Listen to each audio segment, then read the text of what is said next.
Okay? So, try out ako na tagkuan problem dali kay para mas dali siya masabtan. So, we have a kuan diri. I know it looks fun, okay? Looks fun na kayo siya. But, ako gusto lang nato ni siya kuan kay gikan dito where we left off. Gusto ko magkwanta, mag-build up ta dito. Okay? Masa tagikan. Now, we have a kuan diri in which kinanglan nato i-determine unsa ang value at C. Okay? Ang kuan ang deflection niya. Now, sa nga na case diri, assuming na ito na siya, we did the statics already and we already know the reactions ano niya. We have 350 over 3 kilonewton meters. Okay? Kani din siya diri, that is equal to 625 over 3 kn. Okay? Ating na nakasing kuan dayon mga sukod. Now, I want to quad sana kanang gusto na ko ni siya himuon og sana diagram, okay? Moment diagram sa taon na. Before ta maka-construct og MEI, we need to create a sa moment diagram diri, okay? Okay. Sorry. I only have a very small room din eh.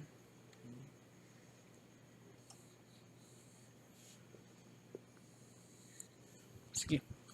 Ano siya ba? Now, kung pag-construct ana sa kuan, mo ako lang i-kuan i-concentrate ang point na ko din at B lugar silbi nya paana lang ko dito for this side nya kani din siya paana sa din eh. Okay? So 350 times 9. Okay? 350 over 3 times 9 rather is equal to unsa? 1050 ba? 1050 over EI? 1050 lang sa ta. Moment sa una, moment. So, force times distance, ang result ana niya dayon kay moment ba? So, this guy over here, mo represent na siya gunani. So, this is 1050. Kani siya diri, point. Okay? Now, kanina sa din siya din eh, kani. Pila mang moment ni distributed load about can be. Okay? This is a distributed load. I want to convert that to force. I multiply it with 9, ba? Para makuha ng force, ba? 30 kN per meter times 9 meters, makuha kN. So that's force. Now this force acts at the center aning atong kundani uniform dead load. That distance is equal to sa 9 half, ba? 9 over 2. So muna siyang may mo 9 over 2 diri. That should equal to sa 1215, okay? Now, 1215 na sa dayon diri, that means panahog siya. Now, we're dealing with a uniform dead load. You convert that to shear, you have a straight line na paslant. You have a first degree equation. Kanya kato din siyang first na na, integrate na po na sa iya, what you have is sa second degree equation na po. You have a parabolic na nature na sa danin niya. Okay? So this is parabolic na dayon. I would like to din na this is second degree. Okay? But ang value na sa iya diri, this is negative 1215. Yeah, kani din siya din si 55 times 3, that is 165. Panahog siya. It's just a straight line. Cube 165, okay? So, ano siya? You have something like this na sa dayon. Ba? O niya, ako siyang ikuan din. Kadit lang. Sabi, ayun lang, ipakuan ako. Pakita lang po natin saan. Paghimuan na siya. We have the moment diagram na niya diha. Now, kuan ako din gusto na ko siya i-rewrite. But, kuan na siya. Diferensya na sa gamay. Okay? Okay, on bigger. Igang. We have kani si kuan 3 man siya diri. We have ana, and then natay nga nana dinhi. And then, adinday nga na sa dayon, di ba? Okay, so we have something like this. Positive man siya din eh, so ano lang na siya.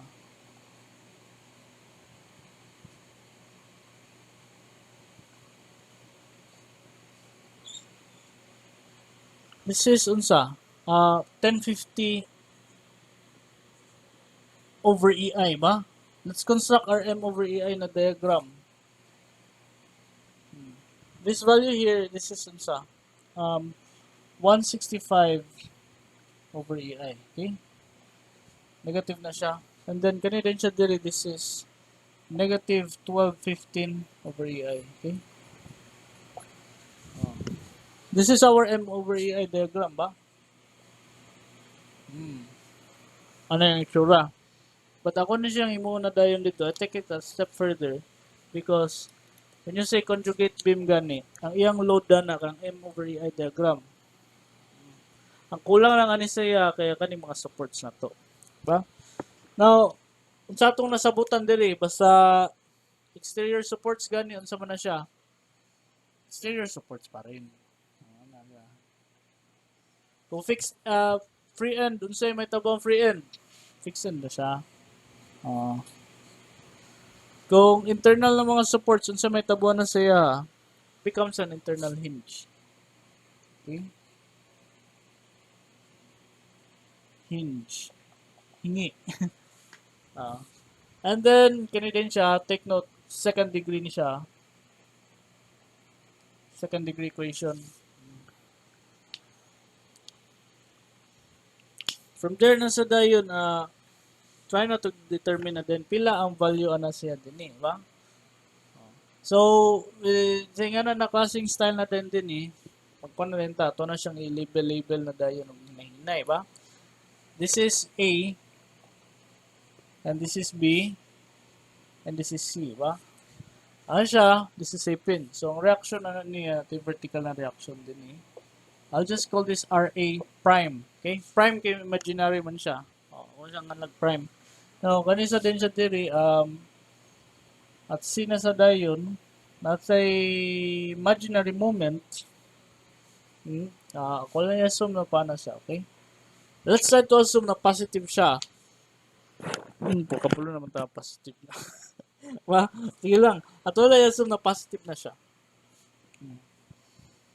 Ito, babala na magyapon na to. Pag-abot din sa pag-compute din na, if negative siya, sa ito pang atong assumption na is negative, ba? Ay sayo, atong assumption, pero sakto ang numbers. Mura na siya importante, okay? Of course, nasa siya vertical reaction. I'll just call this RMC prime, okay? Yung moment. Now, unsa man, wala na nag-structural theory yan, nagkuha na ta. Say tawagan niya siya kanang statics na. So dili na siya theory, statics na niya karon.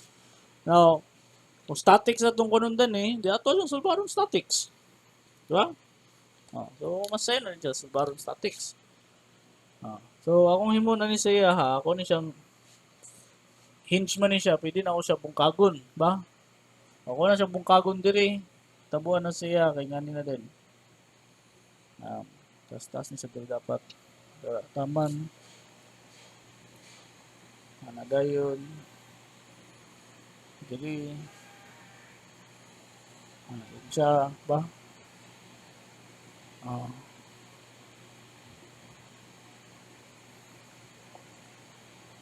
mas kuan man gyud, mas pabor man gyud na siya kung sa use simpler methods on how to tackle the problem, ba? Assume lang ko. Sige, so ako na siya, pag pick apart na ko ni siya, it becomes, dayon ba? Just call this shear B. And this is unsa? RA prime. Still, this is kwan. 1215 EI. And this is unsa? 1050 EI. Okay? So, if nga na siya na case sa dayon, kung na siya drawing din diba? Ay kani siya na portion which is kung na siyang i-pick apart na. So, it's starting to look look like this na dayon dire.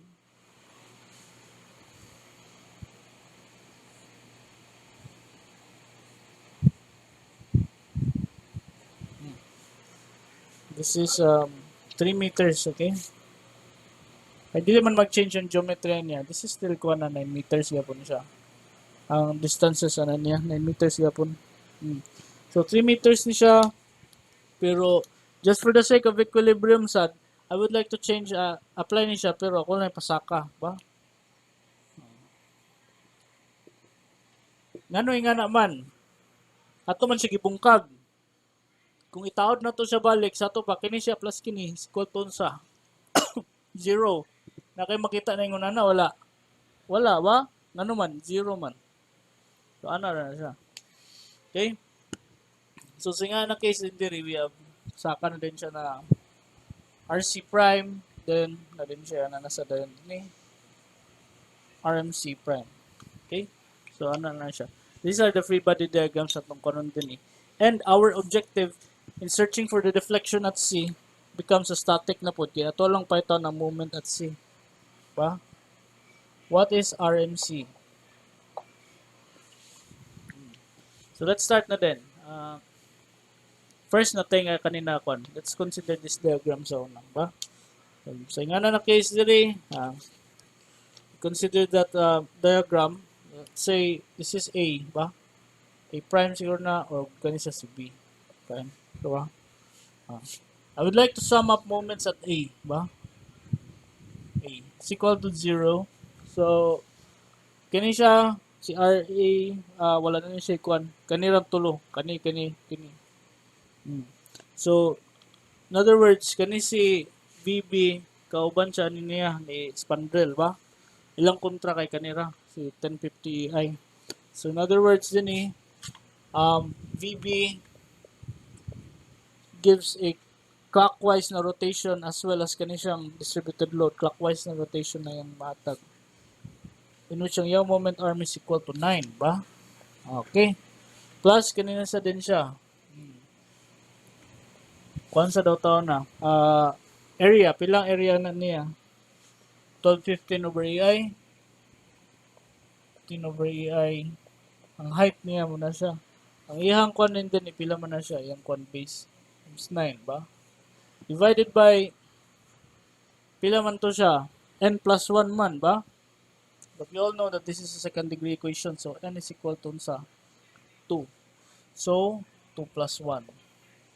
That is the area na po, ba? Na, kung na sa dinan ni siya ha, ipila moment arm niya, gikan diri pa yung dito.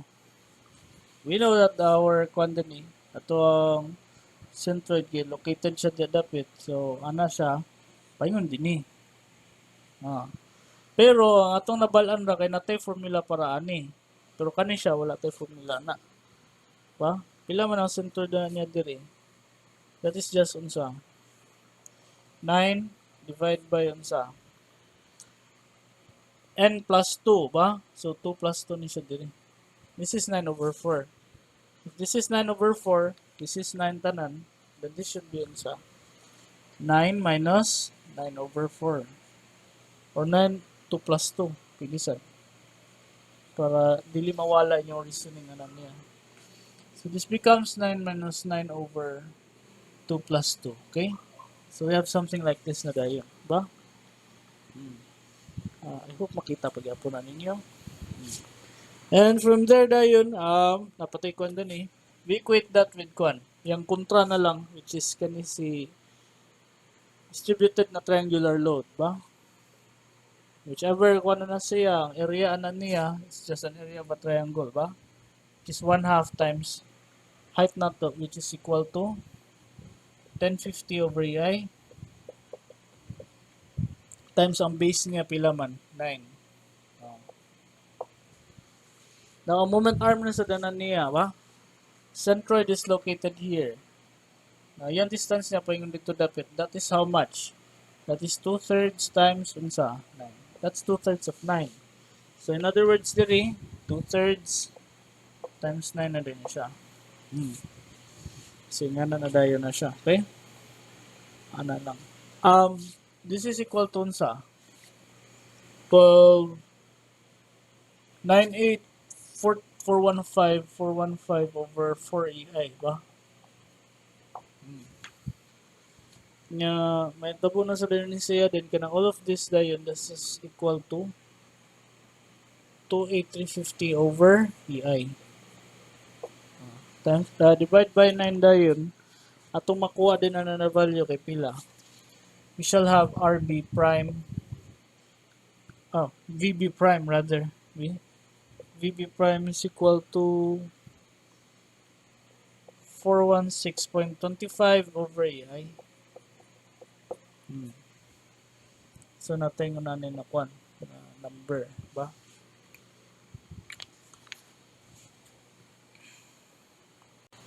Okay. So we already know what VB prime is, ba? Therefore 16.25, manatanin na kwan figure. Kanina sa itong tanawon. Okay. Now if we look at that nasad kini diri, we can see that RMC executes a kwan is assumed to execute a counterclockwise na kwan direction, ba?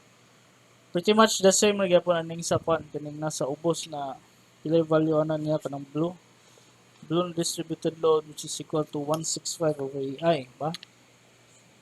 165 over EI. Kano siya na value. Yang kontra lang din nila isa ra ka book which is kani si VB, ba? Okay? So, let's try summing up moments na po din to sa kwan. Summing up moments at C, ba? Is equal to 0. Now, RMC, amigo sila ni Kinsa, kini distributed load, in which ang area na niya is equal to 1/2 times height niya there which is equal to 165 over EI. Times ang base niya, pila man ang base na niya, that's 3. Now, ang iyang moment arm na siya, 1/3 diri o 2/3 ito, ba? 2/3 times 3, ba? It's quite obvious kung saan na siya, but sige lang, ako lang yung pagkutang din eh.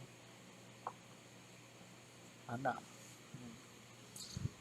We equate that with unsa, the only opposing force which is VB, ba? That is unsa 416.25 EI, ba? Multiply na to siya moment arm which is equal to unsa 3. So, sa naman na itong himundan diri karon.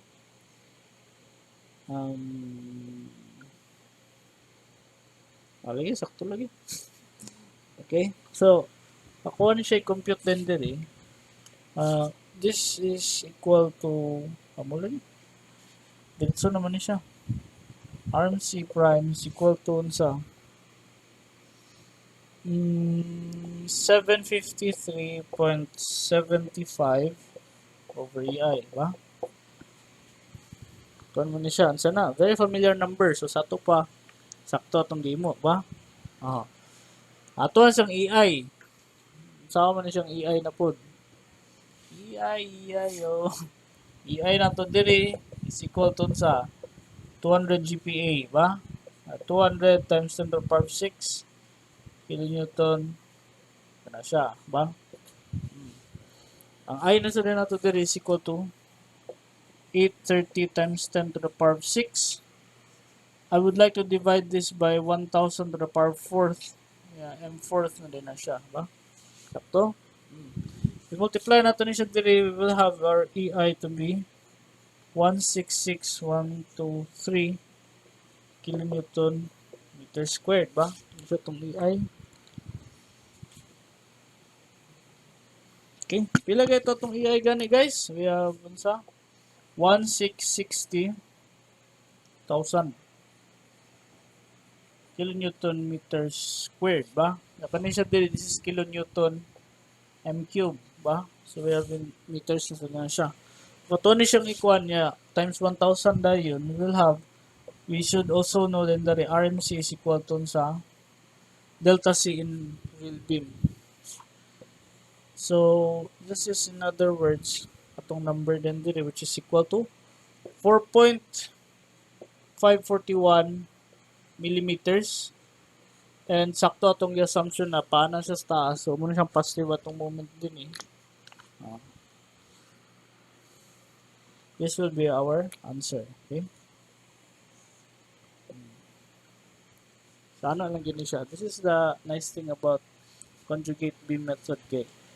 We have a very kana cumbersome na structural theory na problem. We convert that into conjugate beams. Okay? So, ano lang gina siya. Okay, sabay ko to.